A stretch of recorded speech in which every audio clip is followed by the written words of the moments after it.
Okay, so imagine you had to build a logical proof for a miracle. I mean, how would you even begin to use reason to explain something that seems impossible? Well, that was the incredible challenge faced by one of the 4th century's most brilliant minds. We're going to dive in and unpack exactly how Gregory of Nyssa put together a philosophical argument for the resurrection that has, unbelievably, echoed for centuries. Our story starts, believe it or not, at a deathbed. The year is 379.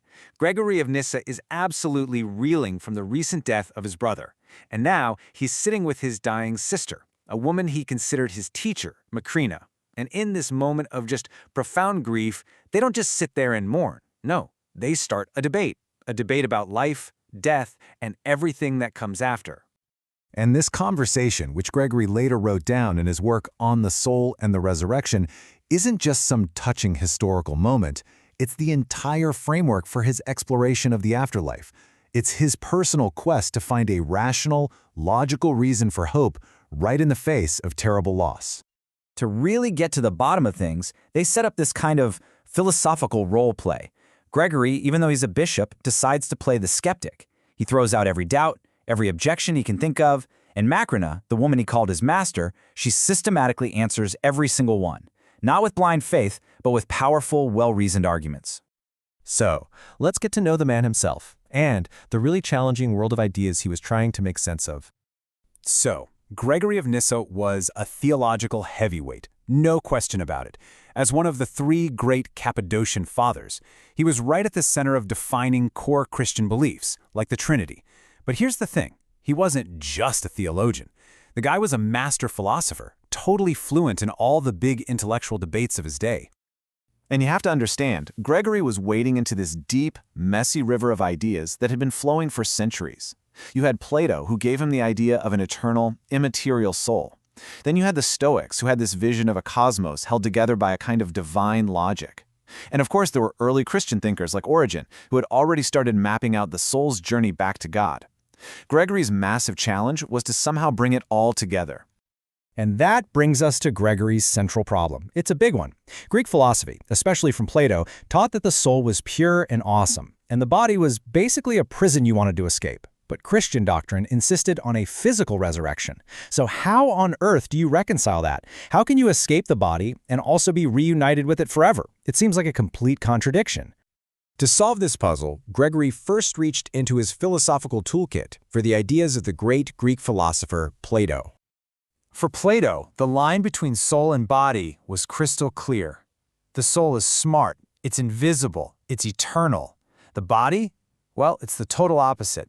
A clunky, temporary prison that just gets in the way and clouds the soul's view of the truth. The whole point of philosophy for Plato was to get the soul ready for its great escape from the body at death. And you know, Gregory was on board with a lot of this. He totally agreed that the soul was a different deal from the body, that the body's passions were a major distraction and that souls needed to be purified from their attachment to all this stuff. In many ways, he was a pretty solid Platonist. But this is where Gregory hits the brakes, hard. You see, on the left, Plato's solution for the afterlife was metempsychosis, basically reincarnation. The soul just hops into a new body after death, over and over. For Gregory, a Christian bishop, that was a complete non-starter. Christian belief demanded the resurrection of the one and only original body. That was the core conflict he absolutely had to resolve. So, since Plato's model just couldn't explain a physical resurrection, Gregory needed another tool. And he found it in a rival school of philosophy, Stoicism. Now, while Plato really separated spirit and matter, the Stoics saw them as one big, unified thing. They believed the entire universe was shot through with the divine principle they called logos or pneuma. The best way to think of it is like a kind of intelligent, rational fire that acts as a cosmic glue, connecting and organizing every single particle of matter in the universe. And this was the key Gregory needed. It was a total game changer for him. Because if a divine principle could hold the entire physical universe together, then maybe, just maybe, an individual soul could hold its own physical body together and stay tied to its specific elements even long after death. All right, so Gregory's got these different philosophical parts, some from Plato, some from the Stoics. How did he forge them all into a uniquely Christian argument? Let's check out his brilliant synthesis. Here is the mechanic of his theory, broken down into 4 steps. First, when you die, the body dissolves. Its particles scatter everywhere. But second, and this is the crucial Stoic part, the soul never loses its connection to its original atoms. It's like it leaves a unique stamp on them. Third, at the resurrection, the soul acts like this incredibly powerful magnet, pulling those exact particles back from wherever they ended up. And finally, boom, it reassembles them into a perfected version of the original body. Pretty clever, right?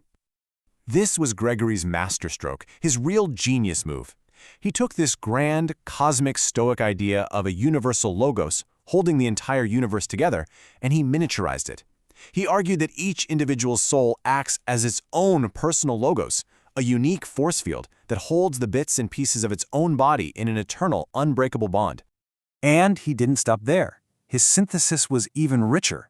He also wove in the Stoic idea that a human being is a microcosm, a small universe. And he pulled heavily from the Christian thinker Origen, especially the idea that suffering is really about purification, and that eventually all souls will be restored to God.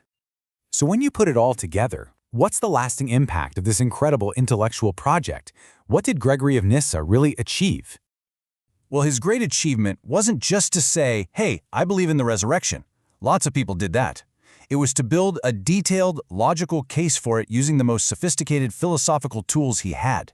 He wanted to show that the deepest truths of faith didn't have to be at war with the tough demands of reason. This quote really nails it. His work was a happy synthesis, a masterful blend of all these competing and complementary traditions. He took the best of the ancient world's wisdom and forged it into a powerful new tool to explain and defend his own faith. And this leaves us with a final thought, doesn't it?